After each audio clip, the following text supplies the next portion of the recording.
Introducción a la filosofía de la praxis, por Antonio Gramsci. 13. Segunda parte. Algunos problemas para el estudio de la filosofía de la praxis. Inmanencia especulativa e inmanencia historicista o realista. Se afirma que la filosofía de la praxis ha nacido en el terreno del máximo desarrollo de la cultura de la primera mitad del siglo XIX. Cultura representada por la filosofía clásica alemana, la economía política inglesa y la literatura y la práctica políticas francesas. En el origen de la filosofía de la praxis se encuentran estos tres movimientos culturales. Pero, ¿cómo se debe entender esta afirmación? En el sentido de que cada uno de estos movimientos ha contribuido a elaborar respectivamente la filosofía, la economía y la política de la filosofía de la praxis, o bien en el de que la filosofía de la praxis ha elaborado sintéticamente los tres movimientos, es decir, toda la cultura de la época, y que en la nueva síntesis, cualquiera que sea el momento que se examine, momento teórico, económico, político, se vuelve a encontrar como momento preparatorio cada uno de los tres movimientos. Así lo creo, precisamente.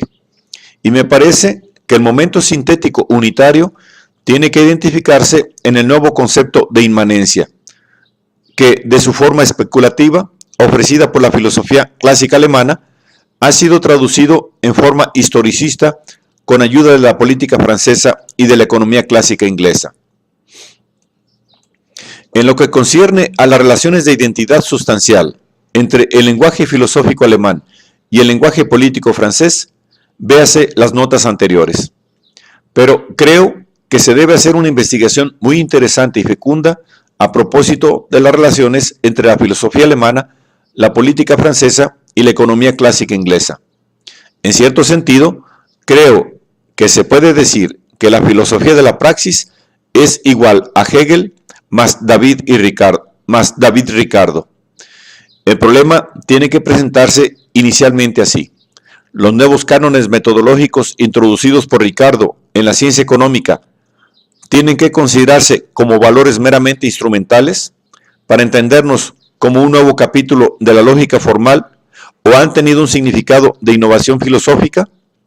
No se puede decir que el descubrimiento del principio lógico formal de la ley de tendencia que lleva a definir científicamente los conceptos fundamentales en la economía de homo economicus y de mercado determinado ha sido también un descubrimiento del valor nociológico. No implica precisamente una nueva inmanencia, una nueva concepción de la necesidad y de la libertad, etc. Esta es la traducción que ha hecho, a mi parecer, la filosofía de la praxis, que ha universalizado los descubrimientos de Ricardo, extendiéndolos adecuadamente a toda la historia, es decir, extrayendo de ellos originalmente una nueva concepción del mundo. Habrá que estudiar una serie de cuestiones. A. Resumir los principios científico-formales de Ricardo en su forma de cánones empíricos. B. Investigar el origen histórico de estos principios ricardianos, relacionados con el surgimiento de la misma ciencia económica, es decir, con el desarrollo de la burguesía como clase concretamente mundial, y, por tanto, relacionados con la formación de un mercado mundial ya bastante denso de movimientos complejos como para poder aislar en él y estudiar leyes de regularidades necesarias, es decir, leyes de tendencia que no son leyes en el sentido del naturalismo y del determinismo especulativo, sino en sentido historicista, en la medida en que se verifica el mercado determinado, o sea, un ambiente orgánicamente vivo y conexo en sus movimientos de desarrollo. La economía estudia estas leyes de tendencia como expresiones cuantitativas de los fenómenos. En el paso de la economía a la historia general, el concepto de cantidad es completado por el de cualidad y por la dialéctica de la cantidad que se transforma en cualidad. C. Relacionar Ricardo con Hegel y con Robespierre. D. Ver cómo la filosofía de la praxis ha llegado de la síntesis de estas tres corrientes vivas a la nueva concepción de la inmanencia, depurada en todos los restos de trascendencia y de teología.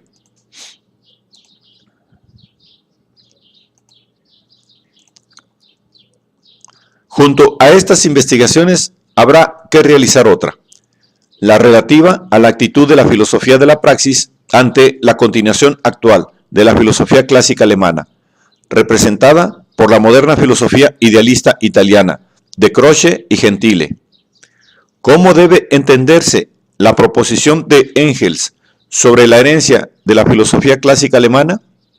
Debe entenderse como un círculo histórico ya cerrado, en el cual ya se ha realizado plenamente la absorción de la parte vital del hegelismo de una vez para siempre, o se puede entender como un proceso histórico que sigue todavía en movimiento, por el cual se reproduce una nueva necesidad de síntesis cultural filosófica? Me parece justa la segunda respuesta. En realidad, se reproduce todavía la posición recíprocamente unilateral, criticada en la tesis sobre Feuerbach, entre el materialismo y el idealismo, y cómo entonces, bien que en un momento superior, es necesaria la síntesis en un momento de desarrollo superior de la filosofía de la praxis.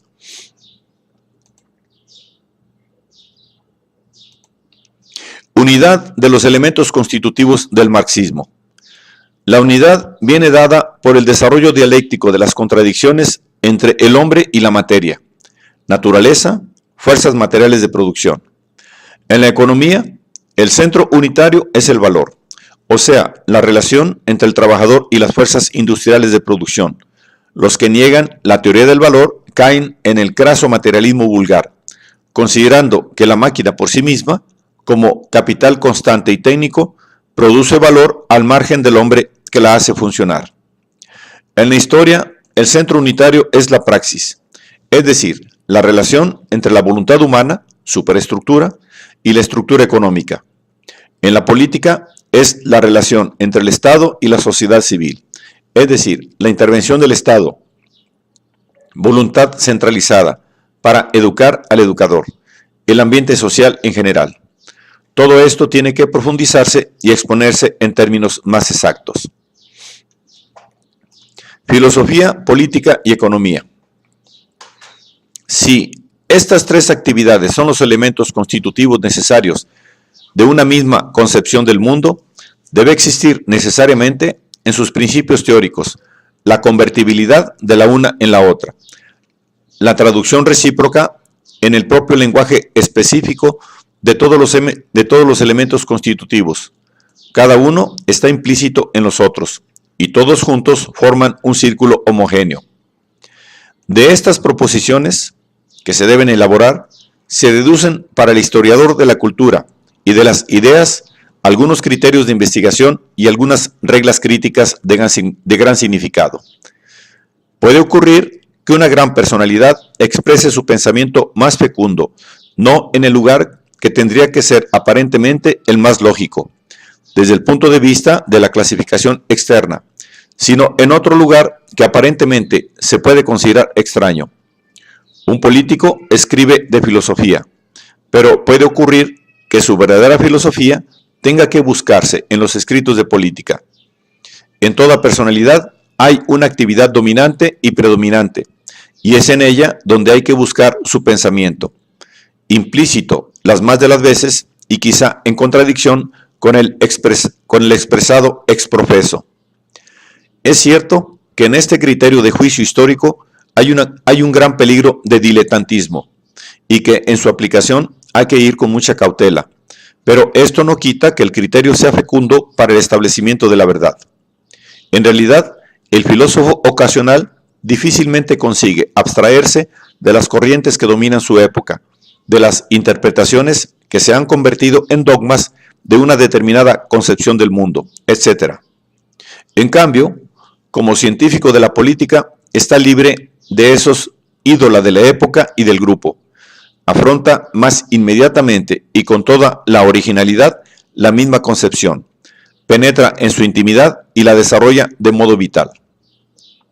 A este respecto, es todavía útil y fecundo el pensamiento expresado por Rosa Luxemburgo sobre la imposibilidad de afrontar ciertas cuestiones de la filosofía de la praxis en la medida en que éstas todavía no han llegado a ser actuales por el curso de la historia general o de un determinado grupo social. A la fase económico-corporativa, a la fase de lucha por la hegemonía en la sociedad civil, a la fase estatal, corresponden actividades intelectuales determinadas que no se pueden improvisar o anticipar arbitrariamente. En la fase de la lucha por la hegemonía se desarrolla la ciencia de la política. En la fase estatal, todas las superestructuras tienen que desarrollarse so pena de disolución del Estado.